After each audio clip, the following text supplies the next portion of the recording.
Vamos a iniciar entonces esta lección 13 de verdad y certeza. Quiero partir advirtiéndoles que, varios de ustedes han hecho solicitud de recolección de alguna pregunta.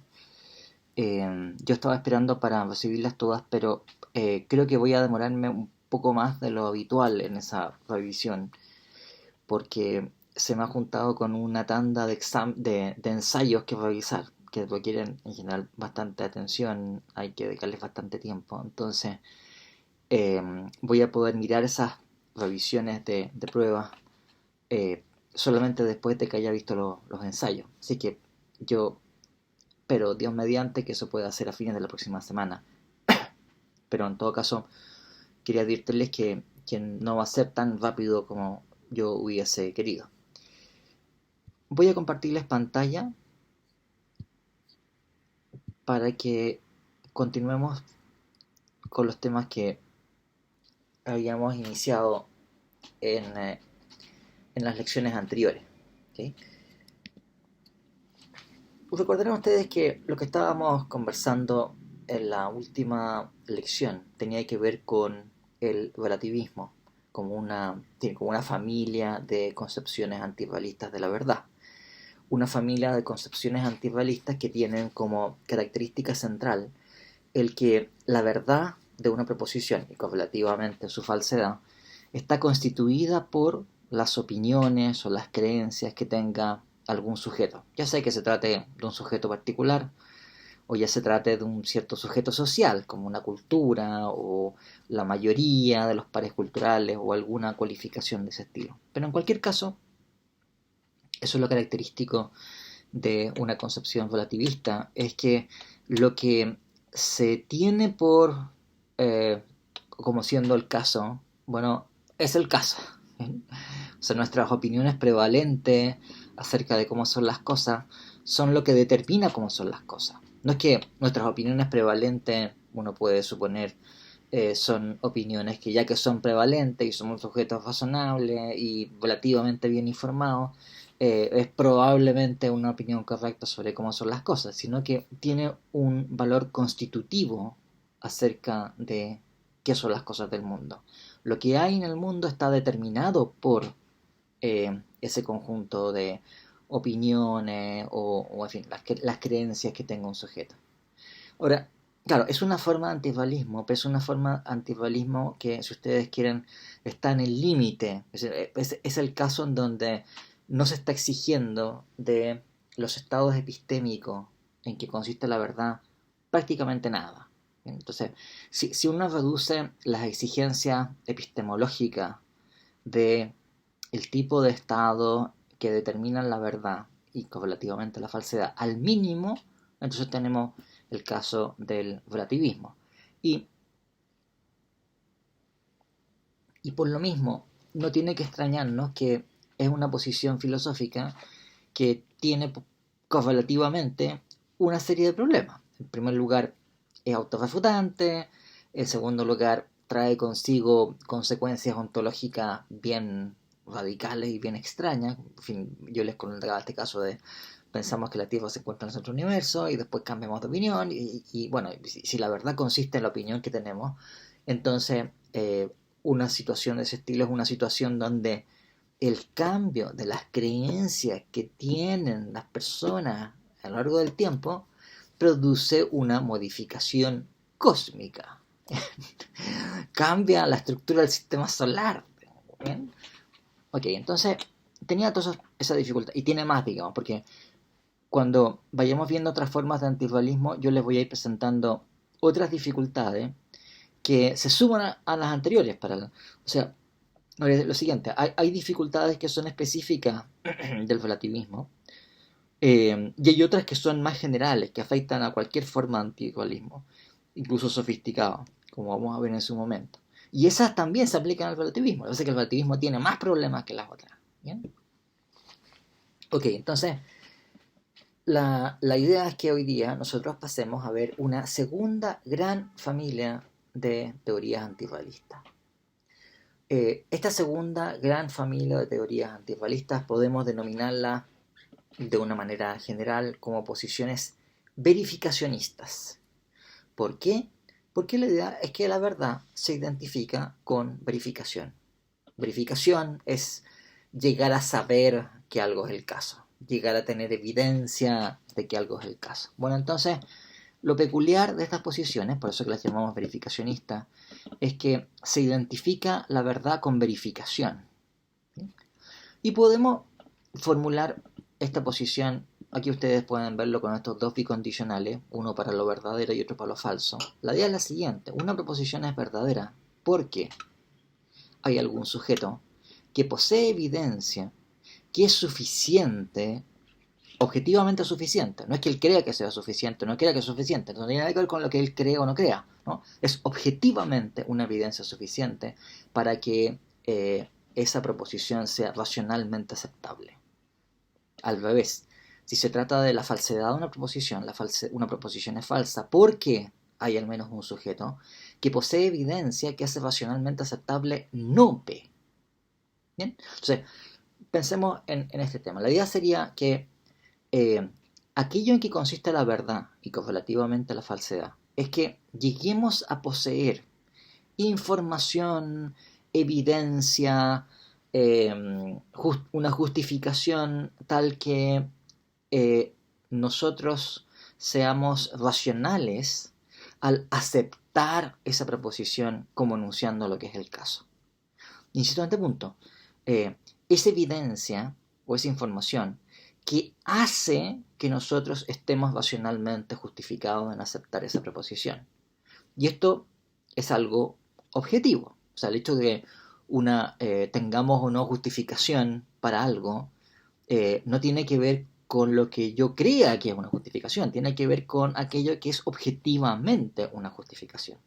Ahora, ¿por qué insisto en estos temas? Porque después que hablamos de estos temas de relativismo, ustedes pueden quedarse con la idea de que los antirrealistas son todos unos tipos que creen que cualquier opinión vale, digamos, ¿no? Tipo Protágoras o qué sé yo, ¿no? O tipo Foucault, que en fin, que cualquier alegato de verdad es simplemente una manera de enmascarar pretensiones de dominio o, en fin, cosas así, ¿bien? Pero no es así, no es así. Las formas relativistas son formas extremas dentro del antirrealismo, pero esto que ustedes pueden ver aquí es una concepción en donde la verdad está ligada a la evidencia, pero, claro, no es cualquier evidencia, no es la que se le ocurra a cualquier perico, sino que es evidencia que hace que nosotros estemos objetivamente justificados en creer esa proposición. ¿Okay? Bueno, lo mismo vale para el caso de la falsedad. Y el otro punto que me interesa destacar sobre esto, ¿no? Entonces, lo característico de una posición que llamamos verificacionista, que es esta segunda gran familia, es que la verdad de una proposición consiste en que tengamos evidencia que hace que esa proposición sea racionalmente aceptable. O en otras palabras, que si nosotros somos racionales, dada esa evidencia, debemos aceptar esa proposición como enunciando cómo son las cosas. Y lo mismo para la falsedad. Si es falsa es porque si nosotros somos racionales y tenemos esa evidencia, entonces tenemos que pensar que las cosas no son como la proposición dice que son. Ahora, noten ustedes que se da una cosa peculiar en esta forma de verificacionismo, que es una característica que hace que esta posición haya resultado atractiva para bastantes filósofos. No para mí, como ustedes saben, yo no soy antirrealista para nada, pero o sea, yo me dediqué a estudiar el antirrealismo. Cuando hice mi tesis doctoral, yo la hice sobre un filósofo que se llama Hilary Patton, del cual más adelante les voy a contar, que defendía una forma de verificacionismo sofisticado. Y, y claro, y cuando yo hice mi tesis doctoral, yo estaba como muy fascinado con esto, diciendo, chuta, qué interesante, esto funcionará o no funcionará. Y después caché que no funcionaba. Pero en algún momento sí yo me sentí muy, en fin, impresionado por estas ideas. Y entonces lo que les cuento ahora no es simplemente describir lo que le ha pasado a otras personas, eso me ha pasado a mí, digamos, cuando uno se enfrentaba a estas formas de antirrealismo. Ok, entonces, ¿cuál es la idea? Que si ustedes se fijan, eh, para que uno pueda aseverar una proposición, para que uno pueda efectuar el acto de habla, de decir algo, afirmándolo, nosotros requerimos tener justificación para hacerlo.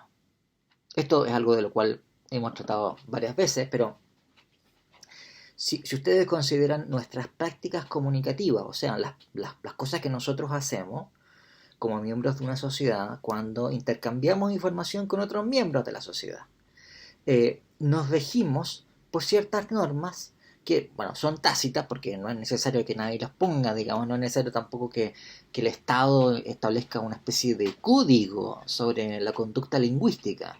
Se supone, nosotros presumimos que todo hablante con el cual nos topamos y con el cual intercambiamos actos de habla se va a comportar de esa manera, y esos hablantes también presuponen o esperan que nosotros nos comportemos de esa manera cuando intercambiamos información y hacemos actos de habla. Eh, y eso, esas normas que son de distinto tipo. Por ejemplo, se supone o uno presume que cuando un hablante está haciendo un acto de aseveración de una proposición es porque eh, ese hablante considera que entregar esa información es relevante para el oyente. Si yo les dijese a ustedes, estimados alumnos, Chile está en Sudamérica, ustedes me dirían, pero bien, pero ¿qué? Digamos, o sea, ¿por qué no? Es verdad, Chile está en Sudamérica, Chile está en Sudamérica, no lo olviden. Sí, pero claro, si yo estoy diciendo eso es porque, no sé, porque alguien puso en duda tal vez, o hay alguien que ha tenido, o es algo que ustedes desconocen, y es importante que yo les informe de que Chile está en Sudamérica. Pero claro, si no pasa nada, eso sí, es obvio, todo el mundo sabe que Chile está en Sudamérica, entonces no tiene ningún sentido lingüístico que yo esté diciendo que Chile está en Sudamérica. No es relevante, no está entregando información importante para el que el oyente al cual se está dirigiendo. ¿Okay? O sea, bueno, esa es una norma tácita, ¿no?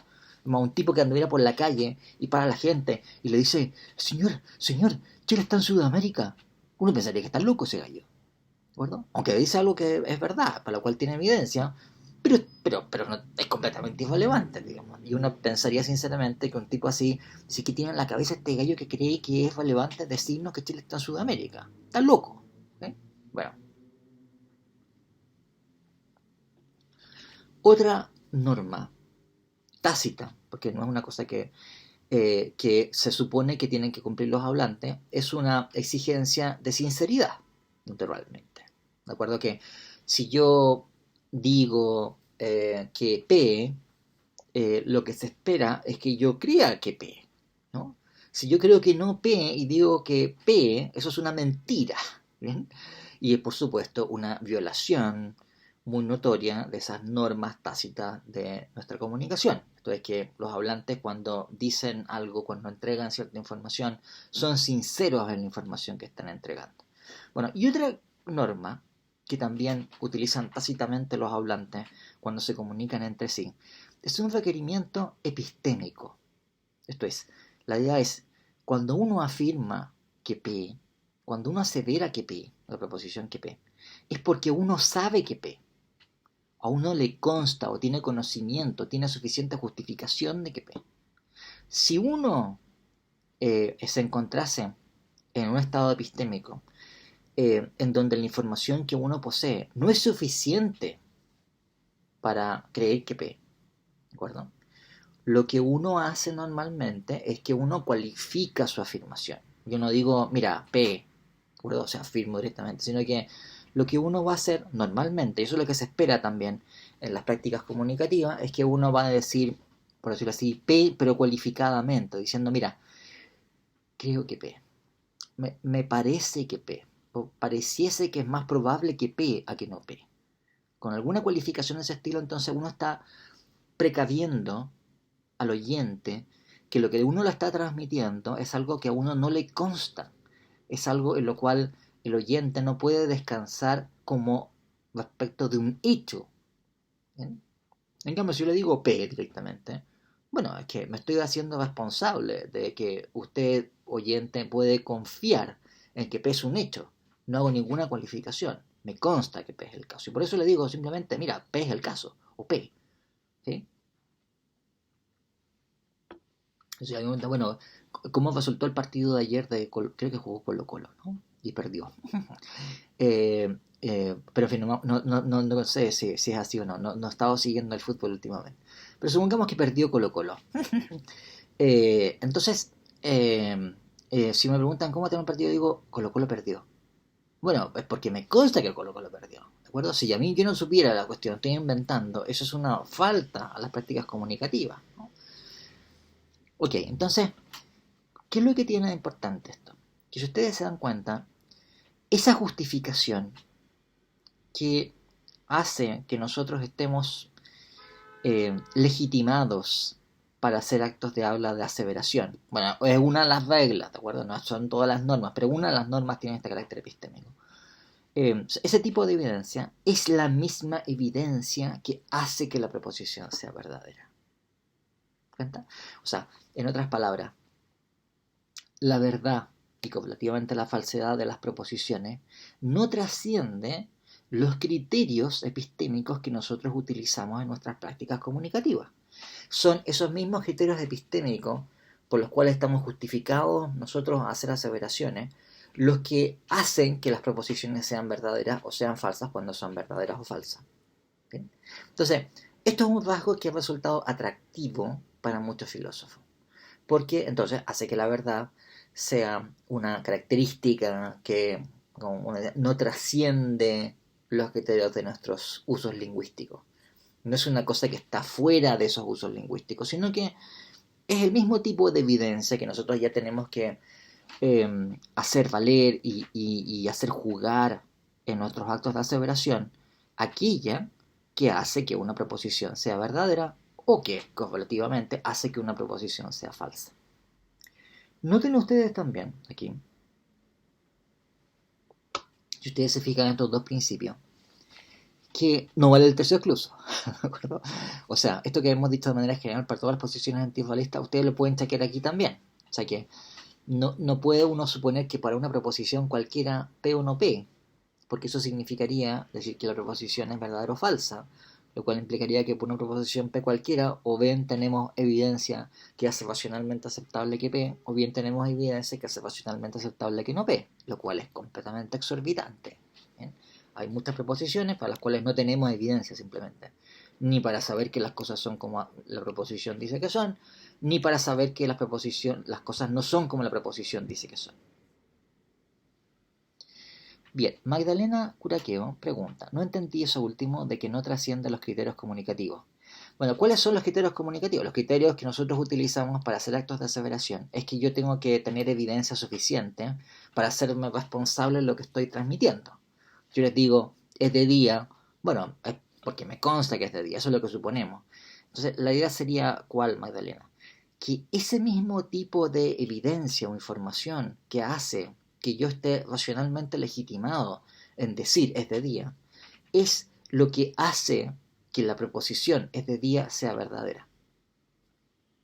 Ese es el punto. ¿Sí? No sé si te queda ahí un poco claro. Quizá la formulación está de decir que no trasciende los criterios comunicativos resulta un poco oscura, pero esa es la idea. ¿Okay? No estoy diciendo ninguna otra cosa distinta de eso. Bien, quiero yo comentarles ahora algunas formas de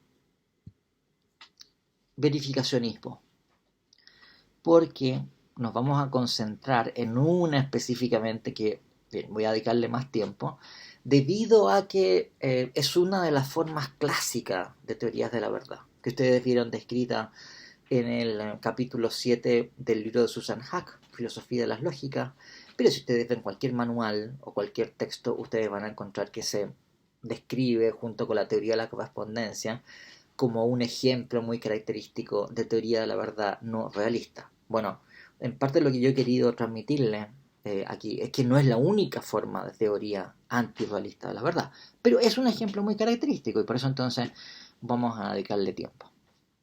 O sea, ¿qué formas de verificacionismo, en los términos que hemos estado viendo, se han defendido?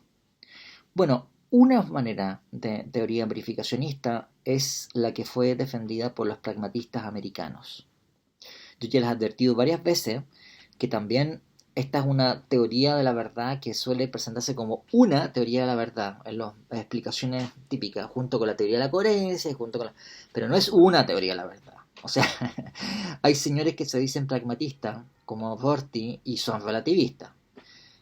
Otros señores que se dicen pragmatistas están defendiendo una teoría verificacionista de la verdad. Y otros señores que se dicen pragmatistas están defendiendo o han estado defendiendo teorías de la verdad como verificación idealizada, que vamos a ver más adelante. Esos también se han declarado a sí mismos pragmatistas. Entonces, bueno, como ustedes pueden ver, no es una teoría de la verdad que uno va a colocar junto a las otras, sino que más bien es una corriente intelectual, está el pragmatismo, eh, que ha defendido distintas formas de teoría antirrealistas de la verdad, pero no es una. Bueno, entonces, hay ciertos filósofos que están de esta tradición, que son, en particular, John Dewey y William James.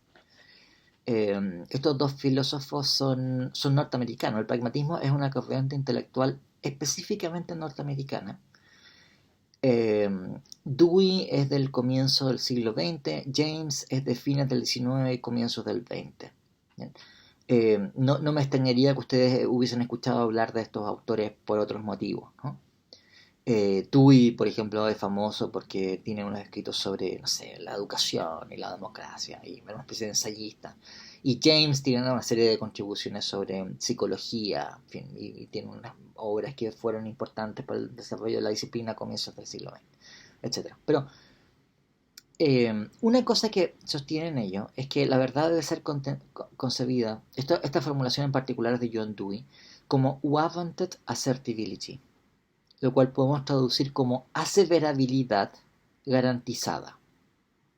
O sea, aseverabilidad para la cual tenemos warrant, que sería como garantía, o apoyo, o fundamentación. ¿Okay?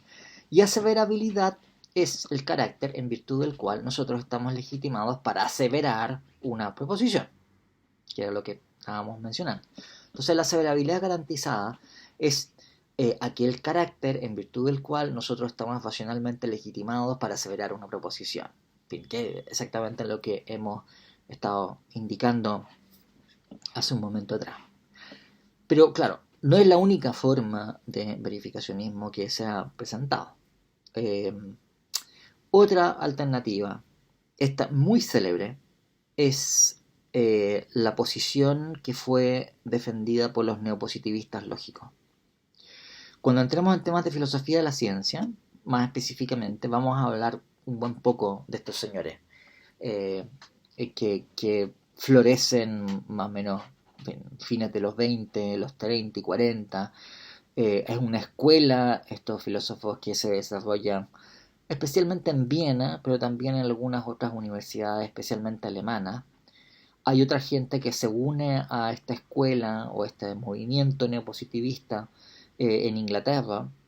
eh, y cuando llegan los nazis al poder, el año 33, en Alemania, y como ustedes saben también hacen después la anexión de Austria los nazis, entonces casi todos estos filósofos escapan a Estados Unidos. Y después desarrollan su carrera académica en Estados Unidos, donde tuvieron un impacto muy grande. Entonces, ¿por qué razón en Estados Unidos eh, tuvo tanto éxito una corriente filosófica que es heredera de esto? Bueno, porque en los años 40 los grandes maestros en las universidades norteamericanas eran estos señores. Eran señores que eran casi todos alemanes o austríacos y que tenían ese punto de vista. No fueron heideggerianos los que llegaron a Estados Unidos, sino que fueron neopositivistas, como Carnap, como Hempel, como y otros más. Ahora, ¿qué es lo que pasaba con los neopositivistas? Los neopositivistas sostenían lo siguiente, que el significado de una oración sintética son sus condiciones de verificación empírica. ¿Bien? Ahora, ¿qué es lo que es una oración sintética? Se dice que una oración es sintética, o también correlativamente una proposición se dice sintética, cuando su verdad o falsedad no está determinada solamente por el significado de los términos que aparecen en la oración. Al revés, cuando eso sucede, cuando tenemos oraciones o proposiciones, que es lo que enunciamos con esa oración, cuya verdad está determinada exclusivamente por el significado de los términos que aparecen en la oración, hablamos que esa oración es analítica. Esta distinción que yo estoy haciendo aquí es una distinción que hace Kant en la crítica de la razón pura, y que, bueno, después ha sido repetida por todo el mundo, de ahí en adelante, ¿bien? Y los neopositistas también la aceptan.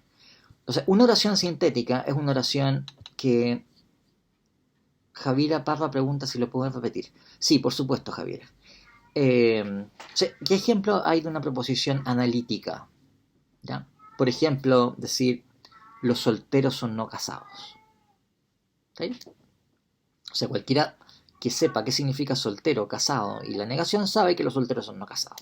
No tenemos que hacer ninguna encuesta para saber que los solteros son no casados. Bueno, no es que así como, oh, ¿y usted, señor? ¿Qué es lo que es? ¿Usted es soltero? Sí. ¿Está casado? No. Oh, ¿y usted, señor? ¿Es soltero? Sí. ¿Está casado? No. Oh, no. No necesitamos hacer encuestas para saber que los solteros son no casados. Simplemente por el significado de soltero y casado uno sabe ya que los solteros son no casados. ¿Ok?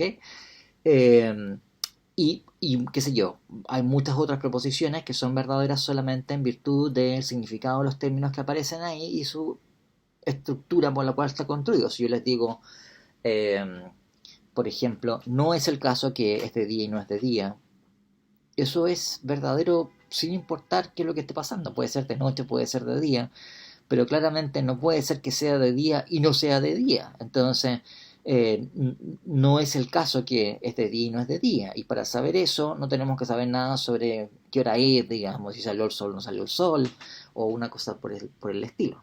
¿Bien? Bueno, las oraciones llamadas sintéticas son oraciones que no son analíticas, son oraciones en donde no basta con que uno conozca el significado de los términos que aparecen en la expresión y su modo de estructuración para saber que la proposición es verdadera y que la oración copulativa es verdadera. Entre comillas, tenemos que averiguar algo más para llegar a saber que es verdadera. ¿Bien? Bueno, los neopositivistas, cuando se trata de oraciones sintéticas, lo que sostenían era que su significado estaba constituido exclusivamente por las condiciones de verificación empírica. ¿Qué son esas condiciones de verificación empírica? Son las condiciones en virtud de las cuales nosotros podríamos llegar a enterarnos que lo que dice la oración es el caso por observación experimental. Bueno, estos son neopositistas, son empiristas, o sea, creen que la única manera de adquirir conocimiento del mundo es por observación experimental, porque uno, no sé, toma un telescopio o hizo un experimento, o esas son las formas en virtud de las cuales nosotros adquirimos información sobre el mundo. Y, y lo peculiar de los neopositivistas, o sea, si ustedes le hubieran preguntado a estos señores si acaso son antirrealistas o no, no hubiesen sabido qué contestarle, porque no existía, en fin, esa distinción no se había hecho en los años 40 o 30 del siglo pasado. Pero claro, retrospectivamente uno puede ver, mira, lo que estaban defendiendo es una concepción antirrealista de la verdad. ¿Por qué pasa esto? Recuerden ustedes algo que comentamos al comienzo del semestre, que el significado de una expresión son sus condiciones de verdad. ¿Bien? Ahora, ¿qué es lo que pasa aquí? ¿Cuáles son las condiciones de verdad de estas oraciones sintéticas para los no positivistas? Es el hecho de que tengamos ciertas percepciones sensibles a favor de la proposición. No es que las cosas sean tal como la proposición dice que son. Las cosas son tal como la proposición dice que son porque la proposición es verdadera, y la proposición es verdadera porque tenemos cierto tipo de evidencia empírica que apoya la proposición. ¿Eh? Bueno, este principio es muy famoso. Se llama el principio de verificación de los neopositivistas. Y los neopositivistas, también vamos a hablar de eso en su momento, sostenían que debido al principio de verificación, este principio que estaban ellos enunciando, todos los enunciados de los filósofos no tienen sentido. Entonces, si lo que hacemos nosotros son una sarta de, en fin, balbuceo sin ningún significado. Porque para que tenga significado, cualquier cosa que alguien diga tiene que poder ser verificable empíricamente. Entonces, si algo dice un filósofo que no puede ser verificable empíricamente, entonces lo que está diciendo sencillamente no tiene sentido. Ni siquiera es falso, no tiene sentido. Es lo mismo que decir "ah, pa, pa, pa, pa, pa", que no significa nada, naturalmente. Es un balbuceo sin significado. Bueno, la idea de los neopositivistas, que eran muy radicales en esto, era decir, mira, hasta ahora los filósofos se han estado peleando, discutiendo entre ellos por problemas metafísicos que no tienen ningún significado. Es como yo les dije a ustedes, como pa, pa, pa, pa. Y me dicen, eso es falso. Y digo, no, es verdadero. No, es falso. No, es verdadero. Maldito, no entiendes nada. Eres un... Y nos peleamos porque uno dice, pa, pa, y el otro... Pero si no dicen nada, digamos. Obviamente que no hay ninguna manera de decidir la disputa sobre ese caso porque no significa nada. ¿De acuerdo? Bueno, esa es la idea que tenían los neopositivistas, pero decían esto asumiendo que el significado satisfacía ese principio de verificabilidad empírica, ¿de acuerdo? Que es antifalista. Entonces, era un principio que no es nada de inocente, ese principio, pero les servía a ellos para después alegar que los alegatos de los metafísicos no tienen ningún sentido. ¿Eh? Bien, otras formas de verificacionismo. Espérense un poco que hay una pregunta. Sebastián Derch pregunta, ¿qué es una oración sintética? Oración sintética es aquella oración que no es verdadera exclusivamente por el significado de los términos que aparecen en la oración. ¿Okay? Entonces no basta con saber el significado de los términos. Piensa, los solteros son no casados. ¿Okay? Y Magdalena Curaqueo pregunta, el principio de verificación. El principio de verificación es que el significado de una oración sintética está constituido por sus condiciones de verificación empírica. O sea, las experiencias, las, eh, las constataciones experimentales que apoyan una proposición. No es solamente que sea una manera de llegar a saber que las cosas son como la proposición dice que son, sino que lo que dicen ellos es que esas experiencias son lo que significa la proposición. Bueno, déjenme contarles otra forma de antirrealismo. Michael Dammett, esta forma de antirrealismo verificacionista podemos llamarla neo-wittgensteiniana, porque estaba inspirado en algunas cosas que sostiene Wittgenstein en sus trabajos. No es que uno pueda atribuirle a Wittgenstein directamente ser antirrealista, pero hay cosas que dice Wittgenstein que apuntan en este sentido. ¿Se acuerdan ustedes de que cuando estábamos conversando acerca de la gran distinción entre teorías realistas y antirrealistas y las conexiones que tienen con teoría del significado, con la lógica, etcétera, etcétera? Yo les comenté que el filósofo que vio esas conexiones es Michael Dammett, es un filósofo inglés. ¿Eh? Bueno, Dammett era antirrealista, ¿eh? Y tenía una serie de argumentos para el antirrealismo global que tenían que ver con consideraciones de filosofía del lenguaje. Y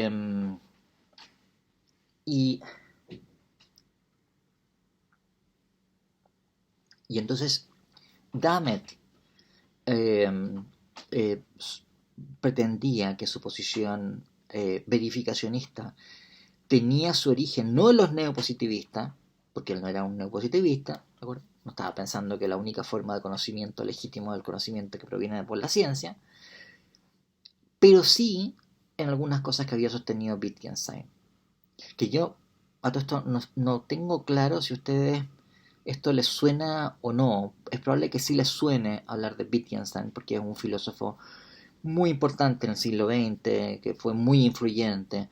Y Wittgenstein tiene en particular dos periodos muy marcados en su pensamiento. Un periodo inicial, en donde él escribió un trabajo que se llama el Tractatus Logico-Philosophicus, y un periodo posterior en donde él en fin, modifica su perspectiva y atiende mucho más a las condiciones de uso concreto de las expresiones. Entonces, ¿cuál aquí es el punto?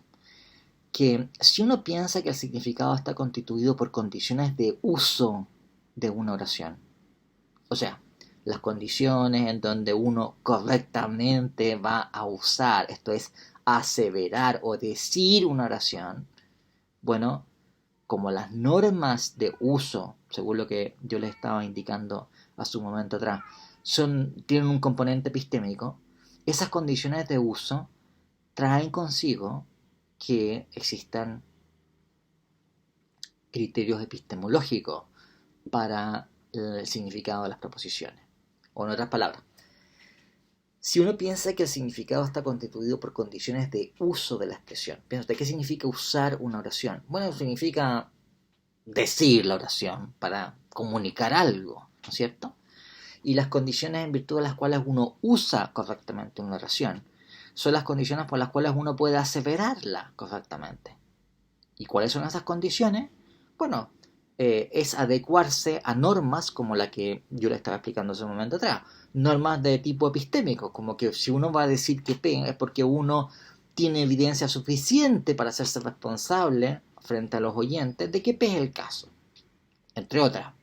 ¿Okay? Entonces, es también esta, aunque ustedes pueden ver, va por un carril distinto, pero este también es un filósofo que ha defendido una posición antirrealista.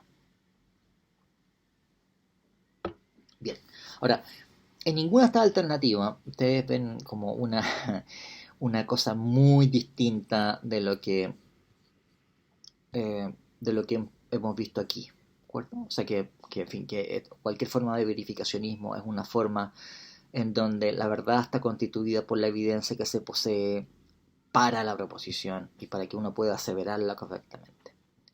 Lo que merece una discusión particular, que es lo que quiero hacer ahora, son las teorías coherentistas de la verdad.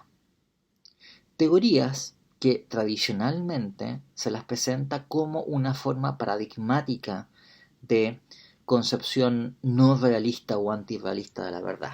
O sea, en los manuales y en las explicaciones tradicionales ustedes encontrarán que se habla de teoría de la correspondencia como un ejemplo muy característico de teoría realista de la verdad. Y su contradictorio, la alternativa teórica a la concepción de la verdad como correspondencia, es la teoría de la verdad como coherencia. Esto es una concepción en donde la verdad es el todo. Bueno, esa es una frase de Hegel, pero más o menos captura este eslogan, la idea que tiene un coherentista. La verdad es el todo.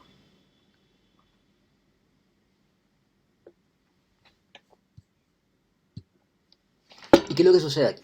Entonces vamos a fijarnos un poco más en la teoría de la verdad como coherencia, porque aquí se requieren comprender algunos puntos adicionales sobre qué puesto ocupa esta forma de teoría de la verdad y cuáles son sus características centrales.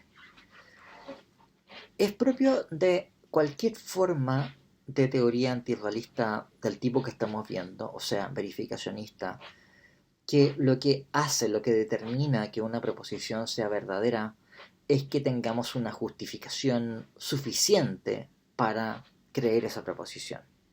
¿No es cierto? Eso es lo que hemos estado viendo hasta este momento. Ahora, ¿qué es lo peculiar de las teorías coherentistas de la verdad? Es que las teorías coherentistas de la verdad siguen este mismo patrón general. O sea, se sigue pensando que lo que hace que una proposición sea verdadera o que eventualmente la proposición sea falsa es que tenemos evidencia suficiente para aceptar racionalmente esa proposición. El punto es el siguiente, que el coherentista tiene una concepción específica acerca de qué es lo que hace que nosotros estemos justificados en creer una proposición racionalmente. ¿Qué es lo que diferencia al coherentista de otras formas de verificacionismo? Bueno, que la manera en que el coherentista entiende qué es lo que es una justificación es diferente a la forma en que lo entienden otros filósofos. ¿Bien? Entonces, ¿qué es lo que quiero decir con esto? Que la concepción de la verdad como coherencia es un tipo específico de teoría verificacionista de la verdad, que tiene como peculiaridad el que la manera en que nosotros llegamos a tener evidencia que hace racionalmente aceptable una proposición es debido a la coherencia de una proposición con otras proposiciones. Bien. O sea, podemos nosotros definir la verdad o analizar la verdad de acuerdo a estos dos bicondicionales que tenemos aquí. Supongamos que hay un sistema de preposiciones que tiene este carácter de ser coherente. ¿Okay? Bueno, entonces la idea sería, ¿qué es lo que hace que P, para una proposición P cualquiera, sea verdadera? Lo que hace, lo que determina que una proposición sea verdadera, es que esa proposición es coherente con ese, el sistema o el conjunto de todas esas proposiciones que tienen entre sí ese carácter de ser coherentes. Al revés, ¿qué es lo que hace que una proposición sea falsa? Bueno, que no P es coherente con el sistema. Ustedes pueden constatar, nuevamente considerando estas dos formulaciones, estos dos bicondicionales, que no vale el tercio excluso nuevamente. Esta es una teoría antivalista de la verdad, ¿no? Para que valiese el tercio excluso debería entonces ser que para una proposición P cualquiera, o bien P es coherente con el sistema de proposiciones de que se trate, el sistema S, o bien no P es coherente con el sistema. Pero claramente puede pasar que ni P ni no P sean coherentes, ¿de acuerdo?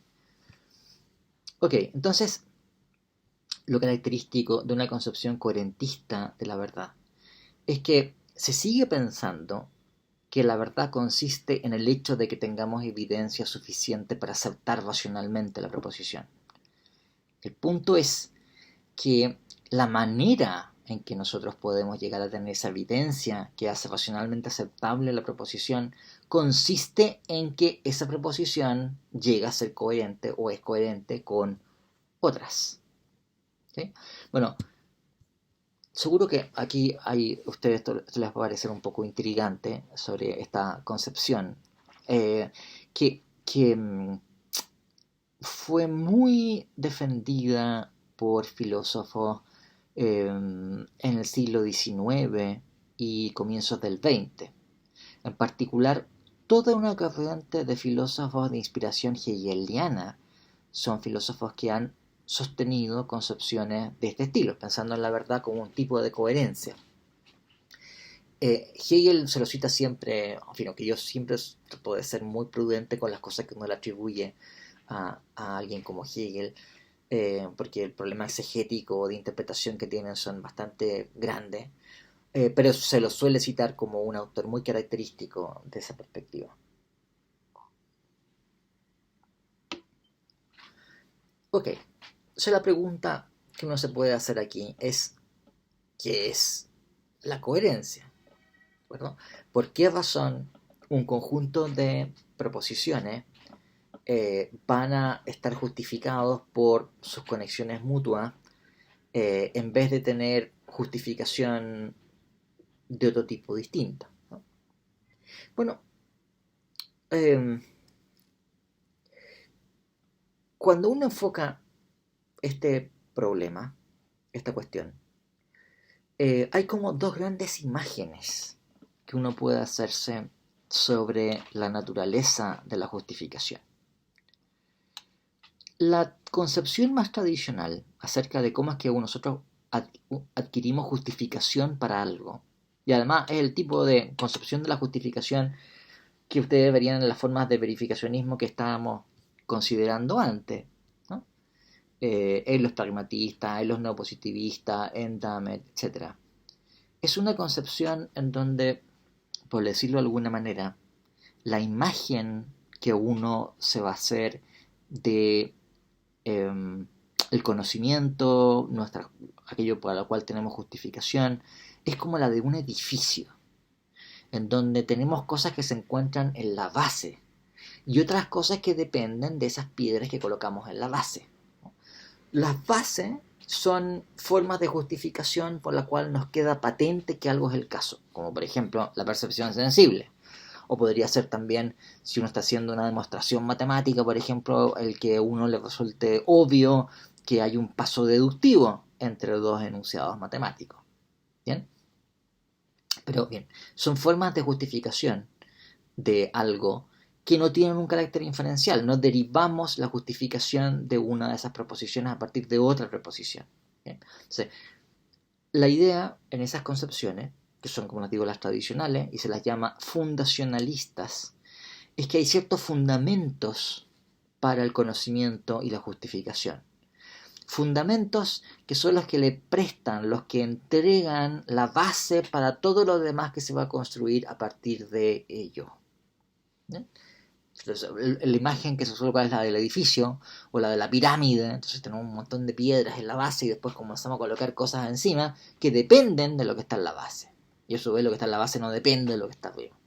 Entonces, en las concepciones coherentistas, al revés,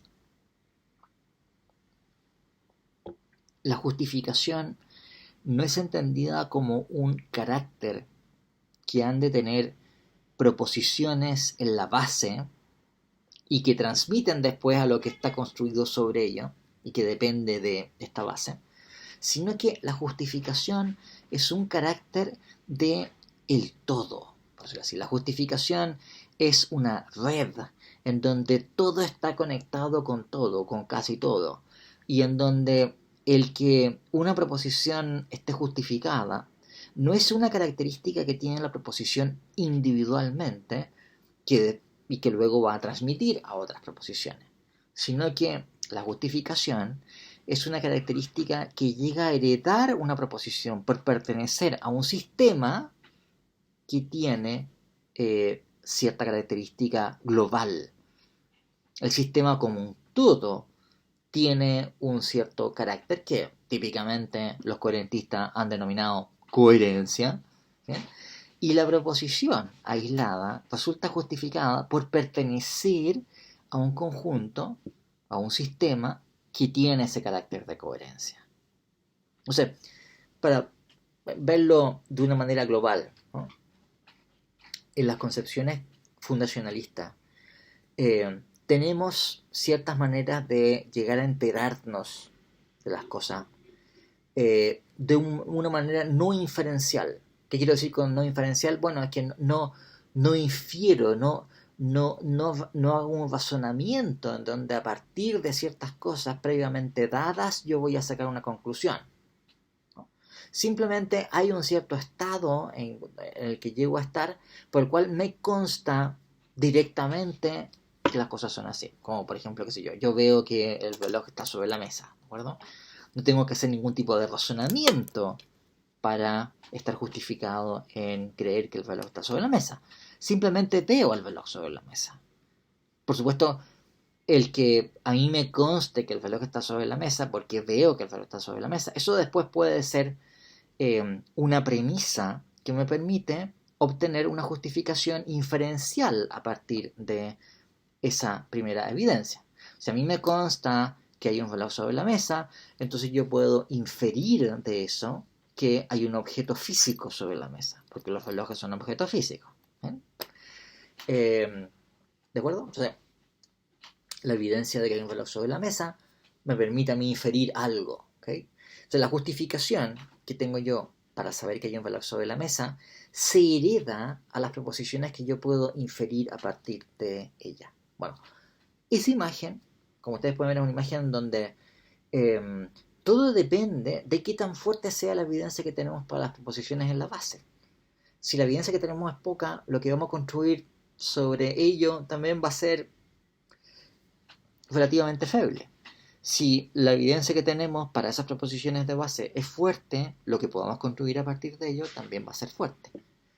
Bueno, la imagen en la cual está pensando el coherentista no es la de ciertos fundamentos que después prestan apoyo y heredan su justificación a lo que se infiere a partir de ello, sino que es la idea de una red en donde tenemos conexiones en distintos sentidos y en donde las características globales de la red o del sistema es lo que hace que cada elemento individual que forma parte de él cuente como justificado. ¿Bien? Entonces, si ustedes quieren, la idea sería, mira, la justificación no es una característica que las proposiciones tengan de manera aislada del resto, sino que son características que las proposiciones pueden tener porque pertenecen a sistemas que están, por decirlo así, estructurados de una cierta manera. ¿Ok? Bueno, también siguiendo imágenes, ¿no? Entonces, había una famosa imagen de decir, bueno, en vez de pensar en una pirámide, ¿de acuerdo? En la que tenemos una serie de piedras y después cosas que se construyen a partir de esas piedras, en fin, otras piedras que colocamos sobre ellas, etcétera, podemos pensar en una barca, ¿ya? En un bote que está en el océano, ¿de acuerdo? Y en donde nosotros vamos a cambiar una plancha del bote.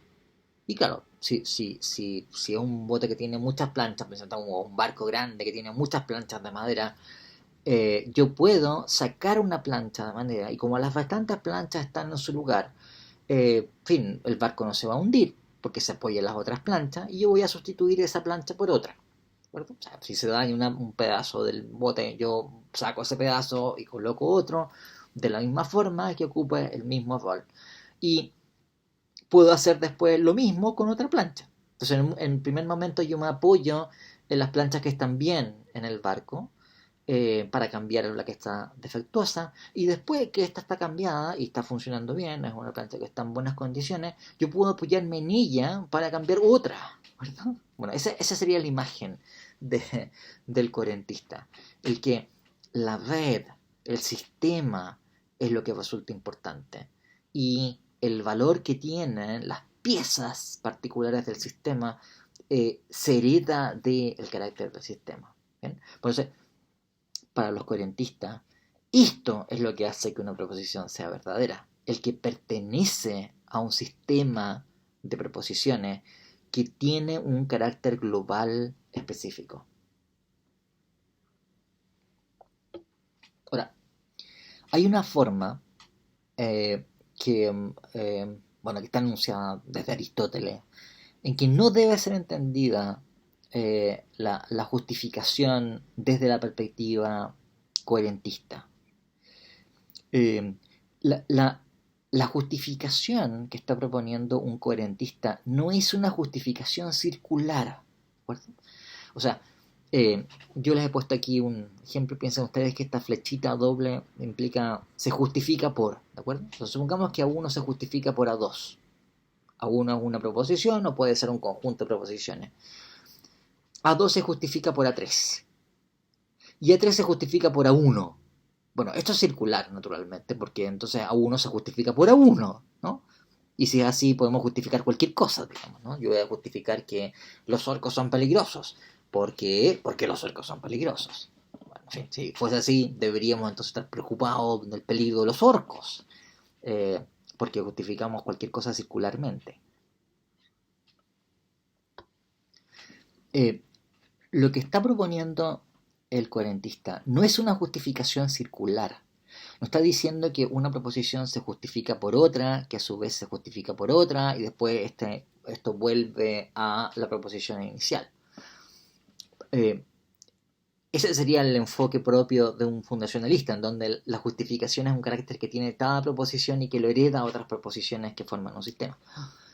La perspectiva del coherentista, y vuelvo sobre este punto, es que la justificación es un carácter global del sistema de proposiciones, en donde las proposiciones particulares cuentan como justificadas porque el todo tiene un carácter específico. Entonces, el switch que hay que hacer para entender cómo funciona esto es pensar que eh, ese carácter de coherencia es un carácter que no se predica de, no se atribuye a las proposiciones particulares, se predica del sistema de proposiciones. Bueno, pero estamos ya cerca de la hora y lo que tendríamos que explicar es con un poco más de detalle en qué consiste esa coherencia o cómo puede interpretarse esa coherencia, pero como ya estamos en la hora vamos a quedar en este punto y Em, y bueno, seguiremos entonces la próxima semana.